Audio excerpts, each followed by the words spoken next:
ಕೆಂಪೇಗೌಡರ ಕನಸು. Hi friends, welcome to ಈಸಾಮೋರ್ ಯೂಟ್ಯೂಬ್ ಚಾನಲ್. ಇಂದು ನಾವು 2ನೇ ತರಗತಿಯ ಕನ್ನಡ ಪಾಠ 4 ಕೆಂಪೇಗೌಡರ ಕನಸು ಗದ್ಯ ಇದರ ಬಗ್ಗೆ ಈ ಪಾಠದ ಬಗ್ಗೆ ತಿಳಿದುಕೊಳ್ಳೋಣ. ಮೊದಲಿಗೆ ಪಾಠ ಪೂರ್ವ ಚಟುವಟಿಕೆ. ಕೆಳಗಿನ ಚಿತ್ರಗಳನ್ನು ಗಮನಿಸಿ ಅವುಗಳ ಬಗ್ಗೆ ಶಿಕ್ಷಕರಿಂದ ಕೇಳಿ ತಿಳಿದುಕೋ. ನಾಡಪ್ರಭು ಕೆಂಪೇಗೌಡರು. ವಿಧಾನ ಸೌಧ, ಕಾವಲು ಗೋಪುರ.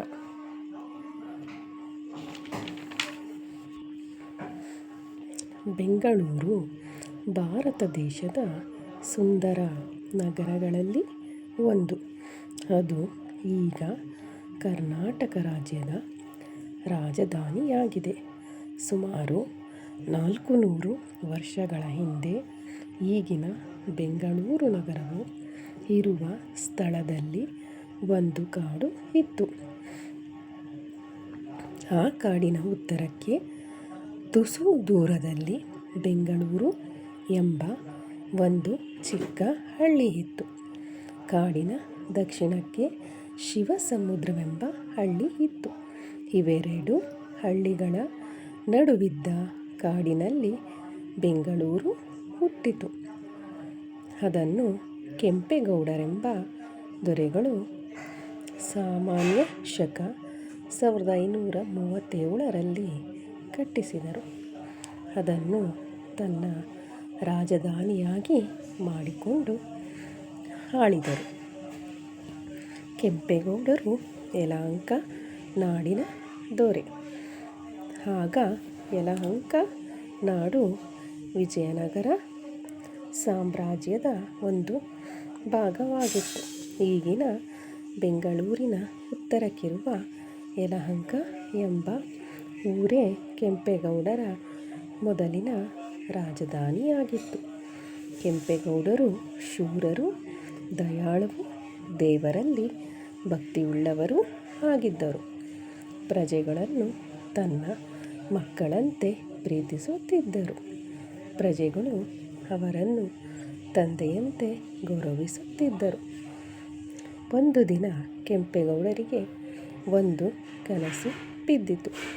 ಕನಸಿನಲ್ಲಿ ಒಬ್ಬ ದೇವಿಯು ಬಂದು ಶಿವಸಮುದ್ರದ ಬಳಿಯ ಕಾಡಿನಲ್ಲಿ ಕಾಣದಾದಳು. ಕೆಂಪೇಗೌಡರಿಗೆ ಆ ಕನಸಿನ ಅರ್ಥ ತಿಳಿಯಲಿಲ್ಲ. ಮತ್ತೆ ಅದೇ ಕನಸು ಬಿದ್ದಿತು. ಕೆಂಪೇಗೌಡರಿಗೆ ಆಶ್ಚರ್ಯವಾಯಿತು. ಅವರು ದೈವಭಕ್ತರು. ದೇವಿಯ ಅಪ್ಪಣೆ ಏನಿರಬೇಕೆಂದು ತಿಳಿಯ ಬಯಸಿದರು. ಮರುದಿನ ತನ್ನ ಮಂತ್ರಿಗಳನ್ನು, ಗುರು ಹಿರಿಯರನ್ನು ಕರೆಯಿಸಿಕೊಂಡರು. ತನ್ನ ಕನಸನ್ನು ಅವರಿಗೆ ತಿಳಿಸಿದರು. ಅದು ಒಳ್ಳೆಯ ಕನಸೆಂದು ಮಂತ್ರಿಗಳು, ಗುರು ಹಿರಿಯರು ಹೇಳಿದರು. ಕನಸಿನಲ್ಲಿ ದೇವಿಯು ಕಾಣಿಸಿಕೊಂಡು ಮರೆಯಾದ ಕಾಡಿನಲ್ಲಿ ಒಂದು ನಗರವನ್ನು ಕಟ್ಟಬೇಕೆಂದು ತಿಳಿಸಿದರು. ಅದರಂತೆ ಕೆಂಪೇಗೌಡರು ಒಂದು ನಗರವನ್ನು ಕಟ್ಟಲು ನಿಶ್ಚಯಿಸಿದರು. ಶಿವಸಮುದ್ರದ ಬಳಿಯಲ್ಲಿ ಸ್ಥಳವನ್ನು ಗುರುತು ಮಾಡಿಕೊಂಡರು. ದೇಶದ ನಾನಾ ಭಾಗಗಳಿಂದ ಶಿಲ್ಪಿಗಳನ್ನು ಕರೆಸಿದರು. ಹೊಸ ನಗರವನ್ನು ಕಟ್ಟಿಸಿದರು. ಹೊಸ ನಗರವು ಶಿವಸಮುದ್ರದ ಬಳಿ ಇದ್ದುದರಿಂದ ಶಿವಸಮುದ್ರವೆಂದು ಅದಕ್ಕೆ ಹೆಸರು ಇಡಬೇಕಾಗಿತ್ತು. ಆದರೆ ಕೆಂಪೇಗೌಡರಿಗೆ ಆ ಹೆಸರು ಒಪ್ಪಿಗೆಯಾಗಲಿಲ್ಲ. ಕೆಂಪೇಗೌಡರ ತಾಯಿ ಲಿಂಗಮಾಂಬೆಯವರ ತವರೂರಾದ ಬೆಂಗಳೂರು ಎಂಬ ಹಳ್ಳಿ ಸಮೀಪದಲ್ಲಿಯೇ ಇತ್ತು. ಕೆಂಪೇಗೌಡರ ಹೆಂಡತಿ ಚೆನ್ನಾಂಬೆ ಹಾಗೂ ಸೊಸೆ ಲಕ್ಷ್ಮಾಂಬೆಯರ ತವರೂರು ಬೆಂಗಳೂರು ಹಳ್ಳಿಯೇ. ತನ್ನ ತಾಯಿ, ಹೆಂಡತಿ ಹಾಗೂ ಸೊಸೆ ಇವರನ್ನು ಕೆಂಪೇಗೌಡರು ಬಹಳವಾಗಿ ಪ್ರೀತಿಸುತ್ತಿದ್ದರು. ಅವರನ್ನು ಬಹು ಗೌರವದಿಂದ ಕಾಣುತ್ತಿದ್ದರು. ಆದುದರಿಂದ ಅವರ ಸವಿ ನೆನಪಿಗಾಗಿ ತಾನು ಕಟ್ಟಿಸಿದ ಹೊಸ ನಗರಕ್ಕೆ ಬೆಂಗಳೂರೆಂದು ಹೆಸರಿಟ್ಟರು. ಬೆಂಗಳೂರು ನಗರವನ್ನು ಕಟ್ಟಿಸಿದ ಸುದ್ದಿಯು ಸುತ್ತಲೂ ಹರಡಿತು. ದೇಶದ ನಾನಾ ಭಾಗಗಳಿಂದ ಕಸುಬುದಾರರು ಬಂದರು. ಕಸುಬುಗಳು ಚೆನ್ನಾಗಿ ಬೆಳೆಯಲೆಂದು ಬೇರೆ ಬೇರೆ ಕಸುಬುದಾರರಿಗೆ ಕೆಂಪೇಗೌಡರು ಬೇರೆ ಬೇರೆ ಕಚೇರಿಗಳನ್ನು ಕಟ್ಟಿಸಿಕೊಟ್ಟರು. ಕಸುಬುದಾರರಿಂದ ಕೈಗಾರಿಕೆಗಳು ಬೆಳೆದವು. ಬೆಂಗಳೂರಿನ ಸಂಪತ್ತು ಹೆಚ್ಚಿತು. ಸಂಪತ್ತಿನೊಡನೆ ಪಟ್ಟಣವು ಬೆಳೆಯತೊಡಗಿತು. ಪಟ್ಟಣದ 4 ಮೂಲೆಗಳಲ್ಲಿ 4 ಕಾವಲು ಗೋಪುರಗಳನ್ನೂ ಕಟ್ಟಿಸಿದರು. ಬೆಂಗಳೂರಲ್ಲಿ ಈ ಗೋಪುರಗಳನ್ನು ಈಗಲೂ ನೋಡಬಹುದು.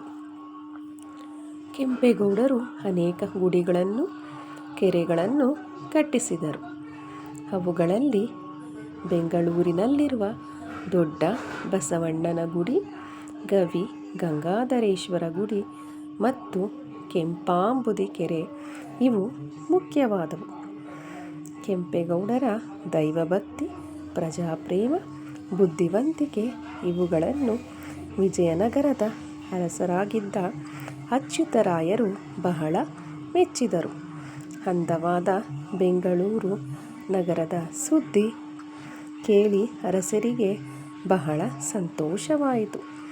ದಸರೆಯ ಉತ್ಸವಕ್ಕೆ ವಿಜಯನಗರದ ಮಹಾರಾಜರು ಕೆಂಪೇಗೌಡರನ್ನು ಬರಮಾಡಿಕೊಂಡರು. ಬೆಂಗಳೂರು ಸಮೀಪದ 10 ಊರುಗಳನ್ನು ಅವರು ಕೆಂಪೇಗೌಡರಿಗೆ ದಾನವಾಗಿ ಕೊಟ್ಟರು. ಕೆಂಪೇಗೌಡರು ಕಟ್ಟಿಸಿದ ಬೆಂಗಳೂರು ದೊಡ್ಡ ನಗರವಾಗಿ ಬೆಳೆದು ಈಗ ನಮ್ಮ ರಾಜ್ಯದ ರಾಜಧಾನಿಯಾಗಿದೆ. ಒಳ್ಳೆಯ ಕೆಲಸ ಸದಾ ಜನೋಪಯೋಗಿ. Thank you for watching. Keep supporting to my channel.